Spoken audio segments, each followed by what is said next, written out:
नमस्कार, स्वागत है सभी का।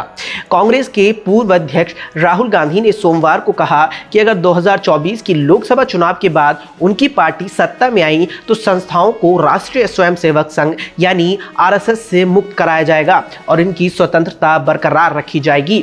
उन्होंने ये भी कहा कि लोकतांत्रिक होना और तानाशाही नहीं चलाना कांग्रेस का डीएनए है, लेकिन दूसरे दलों से कब पूछा जाएगा कि वे अपने यहाँ चुनाव क्यों नहीं कराते।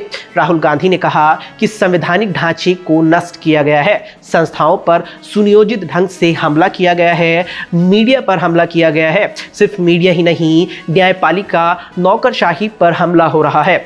उन्होंने कहा कि अगर कांग्रेस सत्ता में आती है तो हम ये सुनिश्चित करेंगे कि ये संस्थाएं आरएसएस से मुक्त हो और इनमें स्वतंत्रता बनी रहे। हम ये भी सुनिश्चित करेंगे कि ये माहौल निष्पक्ष रहे और धन सिर्फ 2-3 लोगों के हाथ में ना जाए। राहुल गांधी ने आरोप लगाया कि सत्ता बड़े पैमाने पर एक स्थान पर केंद्रित हो रही है।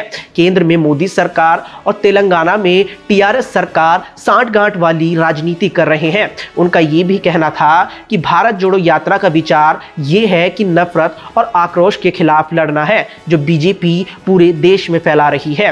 ये नफरत और आक्रोश देश को कमजोर कर रहे हैं। राहुल गांधी ने ओबीसी जनगणना के आंकड़े सार्वजनिक किए जाने की मांग भी की। एक सवाल के जवाब में उन्होंने कहा कि हमारी पार्टी लोकतांत्रिक है, हमारे यहाँ तानाशाही नहीं चलती। चुनाव हुआ और नया अध्यक्ष चुना गया, ये हमारा डीएनए है कि हम तानाशाही नहीं चलाते, हम मिलकर लड़ेंगे और जीतेंगे भी। कांग्रेस अध्यक्ष पद के हालिया चुनाव के संदर्भ में उन्होंने कहा कि हमने ये चुनाव कराया, आरएसएस और बीजेपी तथा टीआरएस कब चुनाव कराएंगे। मीडिया कांग्रेस से पूछता है, लेकिन दूसरे दलों से ये सवाल क्यों नहीं पूछा जाता। राहुल गांधी ने आम आदमी पार्टी पर निशाना साधते हुए कहा कि गुजरात में आम आदमी पार्टी जमीन पर नहीं सिर्फ हवा में है, लेकिन उनकी पार्टी मजबूत है और प्रदेश में अगली सरकार बनाएगी। उन्होंने ये भी कहा कि कांग्रेस अध्यक्ष मल्लिकार्जुन खड़गे तय करेंगे कि इन चुनावों में उनका उपयोग किस तरह से किया जाना है। राहुल गांधी ने यह आरोप भी लगाया कि तेलंगाना में तेलंगाना राष्ट्रीय समिति यानी टीआरएस की सरकार जनता को लूट रही है और दलितों एवं आदिवासियों की जमीन छीन रही है। उन्होंने ये भी कहा कि टीआरएस के साथ हाथ मिलाने का कोई सवाल ही नहीं उठता। गुजरात की स्थिति के बारे में पूछे जाने पर राहुल गांधी ने कहा कि गुजरात में कांग्रेस बहुत प्रभावशाली ढंग से चुनाव लड़ रही है। आम आदमी पार्टी हवा में है, जमीन पर कतई नहीं है। वे विज्ञापन पर पैसा खर्च कर रहे हैं और ऐसे में उनका हवा खड़ा किया गया है।